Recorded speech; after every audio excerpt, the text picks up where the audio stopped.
Assalamualaikum warahmatullahi wabarakatuh. Jumpa lagi di channel Bioskop Kumal.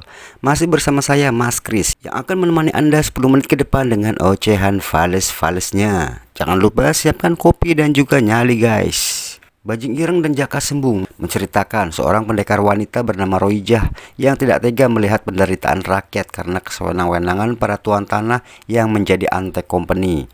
Mereka memaksa rakyat membayar pajak yang tinggi dan tak segan merampas harta benda milik rakyat jika mereka tidak mau membayar pajak. Untuk memberi pelajaran kepada para company dan tuan tanah yang serakah, Roija merampok harta benda mereka dan kemudian membagikan kepada rakyat yang menderita. Karena aksinya ini, Roija mendapat julukan Bajing Ireng. Hingga suatu hari dia bertemu dengan Jaka Sembung dan bekerja sama menumpas para tuan tanah serakah dan penjajah company. Berhasilkah perjuangan Bajing Ireng dan Jaka Sembung dalam mengusir penjajah?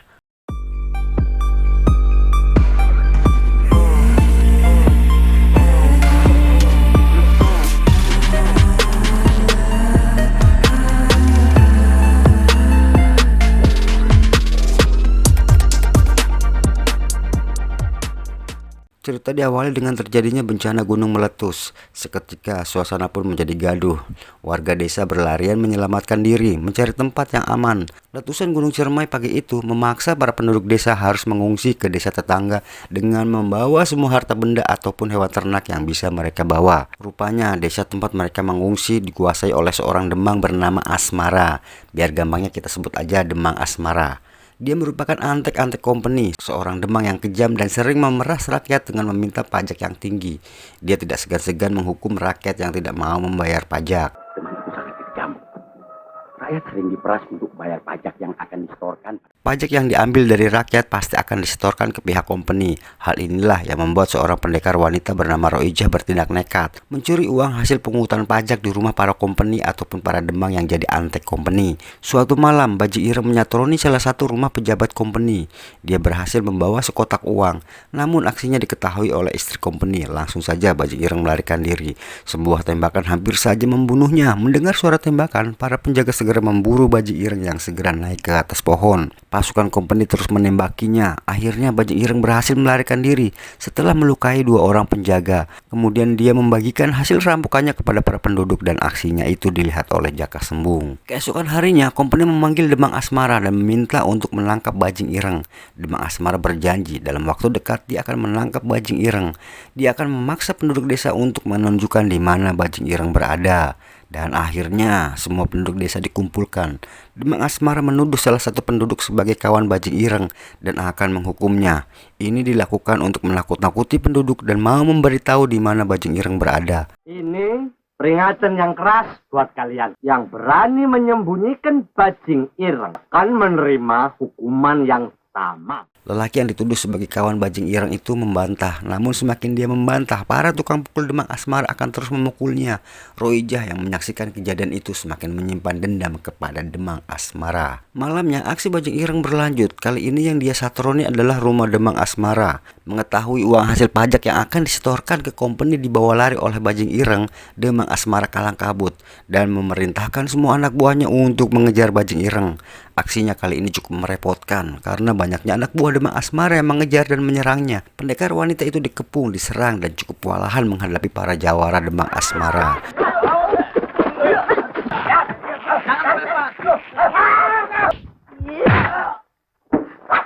Akhirnya dia berhasil keluar dari rumah Demang itu. Namun para jawara Demang Asmara terus mengejarnya. Dan parahnya lagi, dia dihadang oleh pasukan company yang sedang berjaga dan langsung menembakinya. Bajing Ireng semakin terpojok menghadapi anak buah Demang Asmara dan para company. Akhirnya lagi-lagi Bajing Ireng berhasil kabur dari kejaran mereka. Demang Asmara yang tahu buruannya berhasil kabur tampak marah dan bingung karena uang pajak yang harus dia setorkan berhasil digondol Bajing Ireng guys. Jaka Sembung yang sudah mengamati gerak-gerik Bajing Ireng sejak perkelahian tadi keluar dari persembunyiannya. Namun Bajing Ireng mengira kalau Jaka Sembung adalah salah satu kaki tangan company yang akan menangkapnya. Perkelahian pun terjadi. Bajing Ireng langsung menyerang Jaka Sembung dan pada akhirnya Jaka Sembung menjelaskan bahwa dia juga merupakan buronan company sama seperti dirinya. Cepat bunuh saya dan kau akan mendapat upah dari Demang Asmara. Saya Jaka Sembung, buronan company juga. Saya ikuti gerak-gerikmu sejak kau membagi-bagi uang pada para pengungsi. Sementara itu, para penduduk desa dikejutkan dengan kedatangan seorang lelaki yang entah dari mana munculnya membuat kekacauan di desa. Dia tidak mempan senjata tajam. Perlawanan dari penduduk desa tidak berarti apa-apa untuknya. Setiap bacokan golok ke tubuhnya seperti menghajar sebuah batu. Ya, dia adalah Balung Wesi, seorang perampok kejam, musuh dari Ki Sapu Angin, guru Jaka Sembung, yang bangkit kembali untuk menuntut balas kepada Ki Sapu Angin yang pernah mengalahkannya. Dia bangkit kembali karena ilmu Aji Karang dan Pancasona yang dimilikinya membuat dia tidak bisa mati. Balung Wesi terus mencari Ki Sapu Angin hingga dia mendatangi kediaman Demang Asmara dan menghajar semua anak buahnya. Peluru kompeni pun tidak bisa menembus kulitnya. Demang Asmara rupanya sudah tahu siapa Balung Wesi itu, dan rupanya Balung Wesi merupakan teman dari salah satu pengikut Demang Asmara, yaitu si Mata Iblis. Akhirnya mereka bekerja sama membantu kompeni untuk melawan Sapu Angin dan Jaka Sembung. Lagi-lagi kompeni bersama antek-anteknya membuat kekacauan dengan memaksa dan menyiksa penduduk desa untuk memberitahu di mana Bajing Ireng dan Jaka Sembung berada. Roijah yang menyaksikan kekejaman mereka segera saja muncul sebagai Bajing Ireng dan mengajar semua jawara kaki tangan kompeni. Dan akhirnya seorang kompeni berhasil menembak Bajing Ireng. Pendekar itu terkapar tak berdaya. Namun saat penutup wajahnya dibuka, betapa terkejutnya. Ternyata yang ditembak bukanlah Bajing Ireng, dan Bajing Ireng asli tiba-tiba muncul lagi, guys. Segera saja para jawara kaki tangan kompeni menyerangnya. Menghadapi banyaknya musuh membuat Bajing Ireng sedikit kewalahan. Belum lagi campur tangan kompeni dengan senjata yang kapan saja siap menembaknya. Tiba-tiba muncul dua sosok pendekar yang berpakaian seperti Bajing Ireng membantu menyerang para kompeni dan para pengikutnya. Pertarungan semakin seimbang. Tiga pendekar melawan antek-antek kompeni dan akhirnya penutup wajah Bajing Ireng terbuka. Penduduk pun terkejut. Ternyata Bajing Ireng yang selama ini diburu kompeni dan selalu membantu mereka adalah Roijah.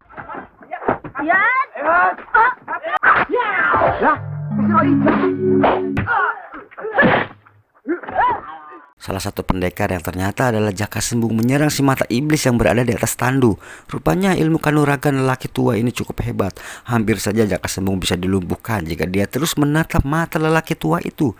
Tiba-tiba saja Bajing Ireng melompat membantu Jaka Sembung dan menyerang si Mata Iblis. Tapi sayang, Bajing Ireng tidak mampu menandingi ilmu si Mata Iblis. Dia pun tersungkur. Jaka Sembung langsung menyerang si Mata Iblis. Dia mengangkat tandunya dan melemparnya. Kemudian segera saja dia membawa pergi Bajing Ireng menjauh dari tempat itu. Kompeni yang tahu kalau Jaka Sembung ternyata ada di desa itu segera meminta kepada Demang Asmara untuk menangkap Jaka Sembung, dan jika berhasil dia akan diangkat menjadi wakil bupati. Demang Asmara, orang yang gila jabatan dan kedudukan, akan menggunakan cara apapun demi bisa menangkap Jaka Sembung. Balung Wesi yang masih mencari Ki Sapu Angin terus membuat kekacauan. Penduduk desa yang menghadapinya bukanlah tandingannya. Dengan mudah mereka dikalahkan Balung Wesi. Sebagai murid Ki Sapu Angin, Jaka Sembung harus menghadapinya agar korban Balung Wesi tidak bertambah. Jaka Sembung seperti menghajar bukan batu. Setiap serangannya tidak dirasakan oleh Balung Wesi.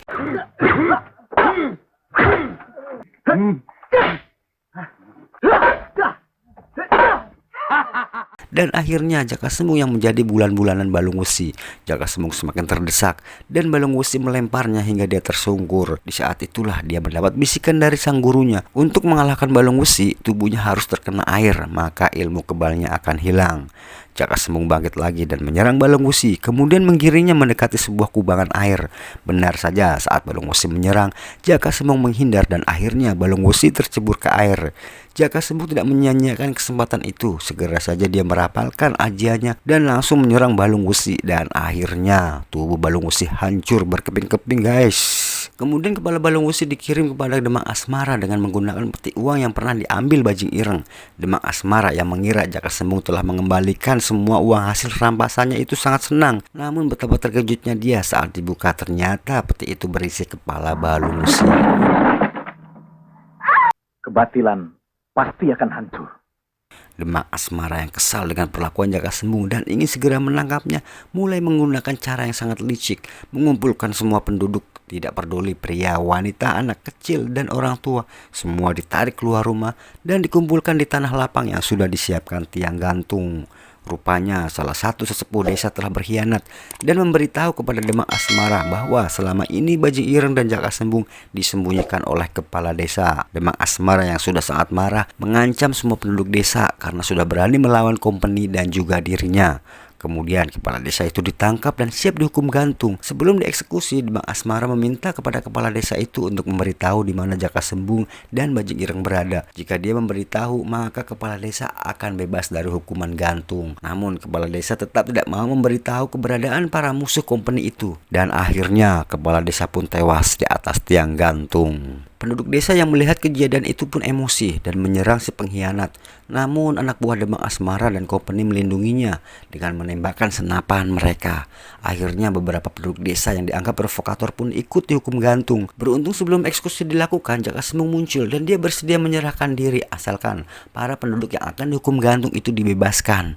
Lelaki licik itu pun setuju dan akhirnya Jaka Sembung berhasil ditangkap dengan cara yang licik dan biadab, guys. Cara biadab kalian di mana-mana sama. Ini pernah dilakukan oleh anak buah Van Ram padaku. Aku tidak akan pernah mau mengorbankan seekor lalat pun demi keselamatan diriku. Di dalam tahanannya, Jaka Sembung didatangi oleh seorang perwira company untuk mengajaknya bekerja sama. Jika bersedia, Jaka Sembung akan diangkat menjadi komandan company divisi Cirebon. Namun, Jaka Sembung dengan tegas menolak tawaran itu, mas bro. Untuk merayakan keberhasilan menangkap Jaka Sembung, Demang Asmara dan para company pun berpesta. Demang Asmara menyiapkan seorang wanita untuk menemani si Tuan Menir Belanda. Tidak lupa, dia mengingatkan tentang hadiah jabatan yang dia janjikan untuknya menjadi wakil bupati. Singkat cerita, si Menir Belanda pun akhirnya masuk kamar, mas bro. Tahu mau ngapain? Mungkin mau icik kiwir. Udahlah, kita biarin aja. Demang Asmara yang sedang asik berpesta dan si Menir yang sedang sibuk icik kiwir tidak menyadari di luar Bajing Ireng dan para pengikut Jaka Sembung sedang bersiap menyelinap masuk untuk menyelamatkan Jaka Sembung. Saat para penjaga sedang asik ngibing, mereka didatangi oleh 3 wanita cantik yang katanya ingin menemani mereka ngibing di luar.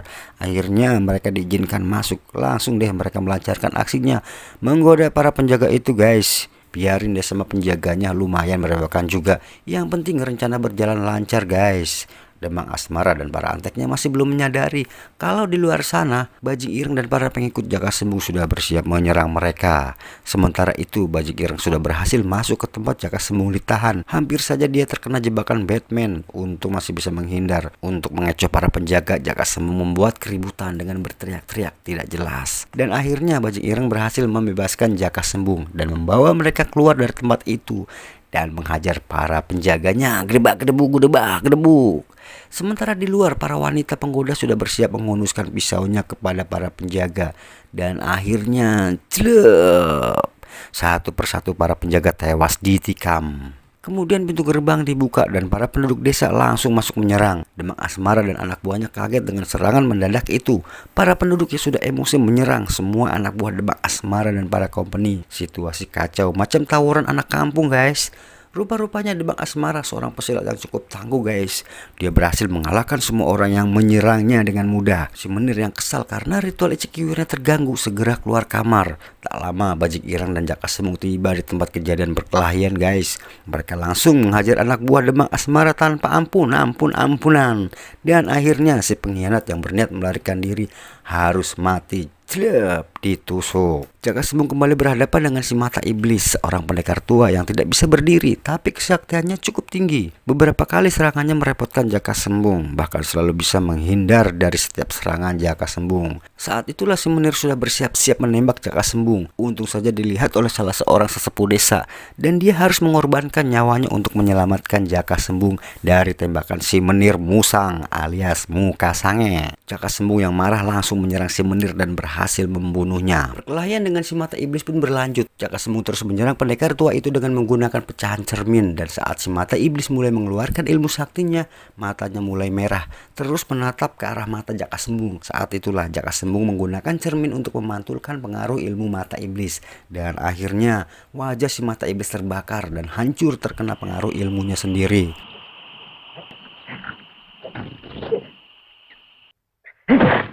Sementara Bajing Ireng terus meladeni guru dari Demang Asmara. Mereka saling serang.